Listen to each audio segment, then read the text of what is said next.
शाहपुर तालुका के टेम्बे इलाके में मैं इस वक्त मौजूद हूँ। बता दें कि इस इलाके में एक महाराष्ट्र शासन द्वारा एकात्मिक आदिवासी आश्रम यहाँ पे चलाया जाता है।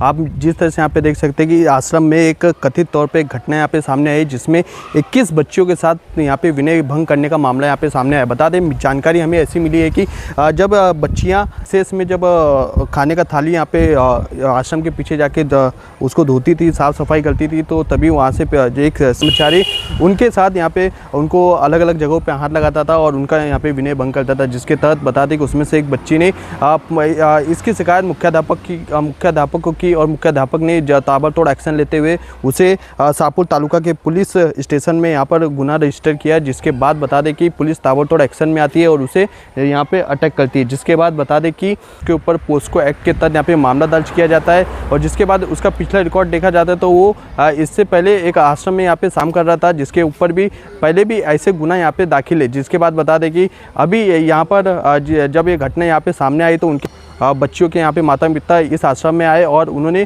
शासन और प्रशासन से ये अनुरोध किया कि इसके ऊपर कठिन से कठिन यहाँ पे कार्रवाई की जाए और इसे यहाँ पे जल्द से जल्द निलंबित किया जाए और भविष्य में इस तरह की घटना ना हो, इसके लिए महाराष्ट्र शासन को कथित तौर पे यहाँ पे एक्शन लेने की यहाँ पे बात रखी है। Deepak Vishwakarma, speed news Bharat, Shahpur. Shahapur police station येथे गुन्हा क्रमांक 447/2026 BNS कलम 74 तसेच पॉस्को ॲक्ट कलम 12 अंतर्गत गुन्हा दाखल आहे। त्यामध्ये शासकीय माध्यमिक आश्रमशाळा टेंबा या ठिकाणची ती घटना आहे 23 ऑगस्टची। त्यामधील जी पीडित मुलगी आहे ती जेवण केल्यानंतर तिचं ताट धुण्यासाठी जात असताना त्याच आश्रमशाळेत वर्ग 4 मध्ये काम करणारा एक आरोपी त्याने त्या मुलीला जाताना हातावर, दंडावर आणि पाठीवर स्पर्श करून तिच्या मनात लज्जा उत्पन्न होईल अशी कृती केलेली आहे। त्याबद्दल शहापूर पोलीस स्टेशन येथे 26 ऑगस्टला गुन्हा दाखल आहे। 26 ऑगस्ट रोजीच आरोपीला तात्काळ आपण ताब्यात घेऊन पुढील कायदेशीर प्रक्रिया करत आहोत। सदर घटनेमध्ये पीडितेसोबत अजूनही बाकी 21 मुली आहेत, ज्यांनी पण ते सांगितलेले आहे की त्यांच्यासोबत पण विनयभंगाचा प्रकार झालेला आहे। सध्या तपास सुरू आहे, कायदेशीर प्रक्रिया सुरू आहे। सदर आरोपीवर 2024 साली 99/2024 सेम विनयभंगाचा गुन्हा दाखल आहे। 354 चा गुन्हा दाखल आहे।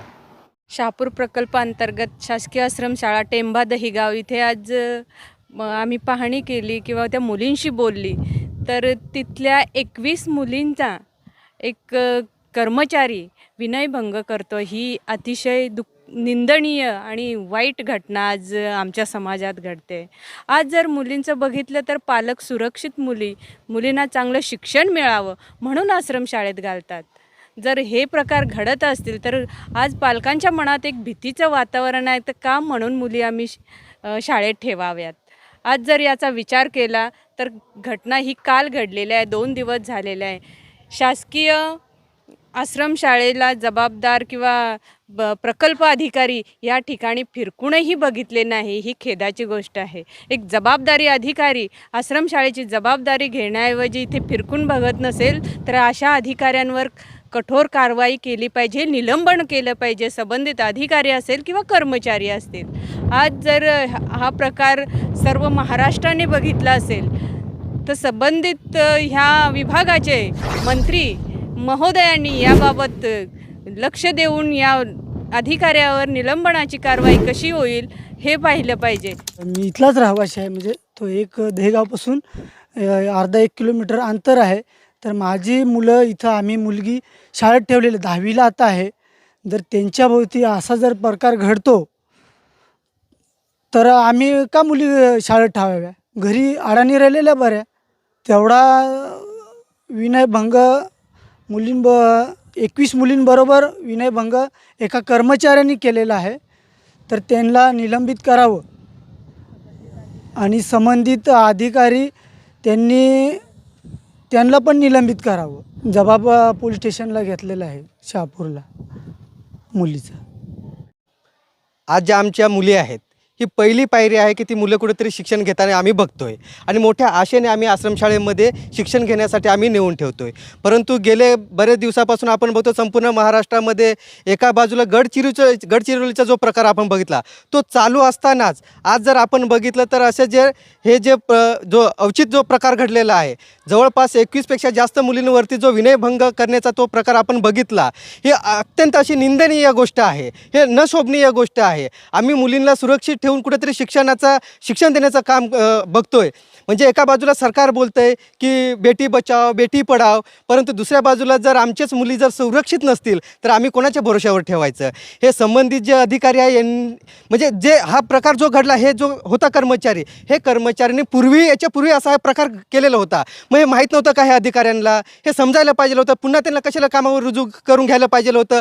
जरी आज त्याच्यावर पोक्सो लागलेला, पोक्सो नसून याच्यापेक्षा कठोर कारवाई झाली पाहिजे. कारण ते आदिवासी विद्यार्थिनी आहे आणि आदिवासी विद्यार्थिनी हे कुठेतरी आज पुढे गेल्या पाहिजे, शिकल्या पाहिजे, मुख्य प्रवाहामध्ये आल्या पाहिजे. आणि हे असे जर प्रकार घडत असतील तर हे खूप चुकीची गोष्ट घडलेलं आहे. आमच्या मुली कशा शिकणार ह्या मोठा प्रश्न निर्माण झाला. आणि जे प्रकल्प अधिकारी मॅडम आहे, ही महिला एक अधिकारी आहे, यांनी हे लक्षात घेतलं पाहिजे की मुली कशा पद्धतीने शिकल्या पाहिजे, त्याच्या ज्या संरक्षण समिती कशा नेमल्या पाहिजे, त्या ॲक्टिव्ह केल्या पाहिजे, ही येणाऱ्या काळामध्ये हे केलं पाहिजे. आणि संबंधित जे प्रकल्प अधिकारी आहे यांचंही इथून ते निलंबन केलं पाहिजे, त्यांची बदली झाली पाहिजे आणि चांगलं अधिकारी ह्या ठिकाणी आलं पाहिजे. आणि हे जे संबंधित जे अधिकारी आहेत त्यांच्यावर चांगला चाप बसला पाहिजे आणि आमच्या मुली चांगल्या पद्धतीने शिकल्या पाहिजे, मुलं चांगल्या पद्धतीने शिकले पाहिजे, एवढंच आमचं या ठिकाणी म्हणणं आहे.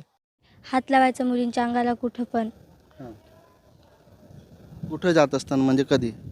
जेवणावेळेस जेवणाचं ताट घेऊन मी वरती जात होते धुवून, तेवढ्यात मामाने माझा हात भरला. अच्छा, मग त्याला तू काय बोललीस?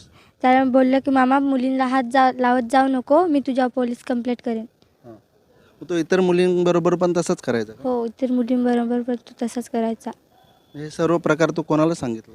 मॅडमांना. त्यानंतर मग काय झालं? मॅडमांनी मुख्याध्यापक सरांना सांगितले आणि सर पोलीस स्टेशनला गेले. Speed news Bharat.